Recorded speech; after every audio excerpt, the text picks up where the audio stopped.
Vice President Dick Cheney now admits that there was never a link between Iraq and the 9/11 attacks, but he insists that the war in Iraq saved lives, and he begins to qualify previous claims that certain classified memos prove that waterboarding worked. Our fourth story in the countdown, Cheney's latest stop on his rewriting history tour, otherwise known as preparing for the possible future war crimes trial. The former vice president, whose office, while he was in power, engineered the outing of CIA agent Valerie Plame after her husband Joe Wilson alleged that the Bush administration had manipulated the pre-war intel. The same Cheney who in September of 2003 on Meet the Press still described a possible Iraq 9/11 connection, even though such a link had by then been widely discredited. That Cheney now blithely saying this. On the question of whether or not Iraq was involved in 9/11, there was never any evidence to prove that. There was some reporting early on, for example, that Mohammed Atta had met with a senior Iraqi intelligence official, but that was never borne out. Mr. Cheney even added a little fancy footwork regarding former CIA Director George Tenet. He did say and did testify that there was an ongoing relationship between al-Qaeda and Iraq, but no proof that Iraq was involved in 9/11. What have you done with Dick Cheney, and who are you? Meantime, on his favorite subject, waterboarding, Mr. Cheney appears to be recharacterizing the documents that he wants declassified. Listen carefully to this. Yes, but the way I would describe them is they have to do with the detainee program, the interrogation program. It's not just waterboarding, it's the interrogation program that we used for high-value detainees.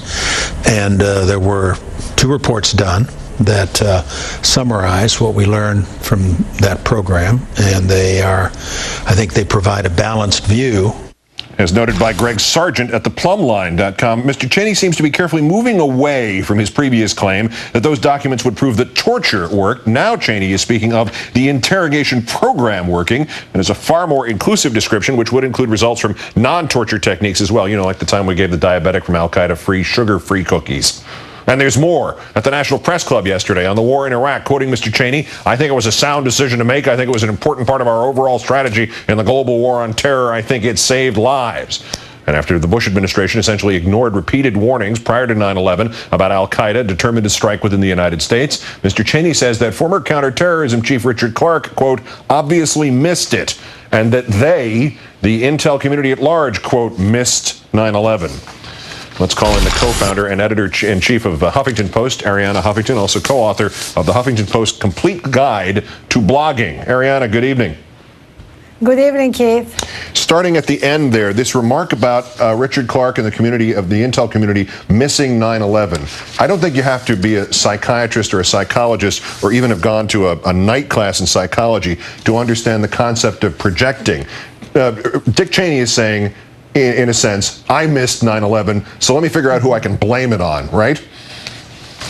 Absolutely. I mean, that was not, though, the most stunning thing among all the things that you quoted him saying. I think for me the most stunning thing was the fact that he still is not willing to say what we all know, which is that there was no evidence linking Saddam Hussein to 9/11. All he's willing to do is be Pontius Pilate and basically wash his hands off the truth, or even perhaps finding the truth. And that is really, in a way, why he continues insinuating that there was a connection, even as recently as his latest speech in front of the AI audience, when he talked about connections between Saddam Hussein and Middle Eastern terrorists, which was all perhaps designed to make people feel, or perhaps these Middle Eastern terrorists were al-Qaeda. I don't know. The character that he most resembles for me in all of literature is Iago. Because remember, Iago was a master manipulator of words to distort reality and create havoc. And that's the only thing for me that can begin to explain Dick Cheney psychologically. Yes, and he would, and then stepped away at the end and said, "Well, I didn't strangle anybody. It was all your doing, Othello." It was George Tenet's doing. Yes, it's become increasingly clear, I think, that the former vice president is on some sort of mission to rewrite each part of the recent history that makes him look bad, makes the Bush administration look bad. even if he's never called to account for the worst of it, even if the long gradient working against the idea of war crimes trials in this country or any other country is never overcome, doesn't it look like he's seeing wolves closing in? He is preparing himself in the event he's tried? Is that not the vibe this gives off? Maybe, but I'm not sure, because he lives in such a permanent state of denial. And he clearly has a lot of people around him who are supporting that state of denial, including his own daughter. So maybe he's just doing it pure and simple because he does want to protect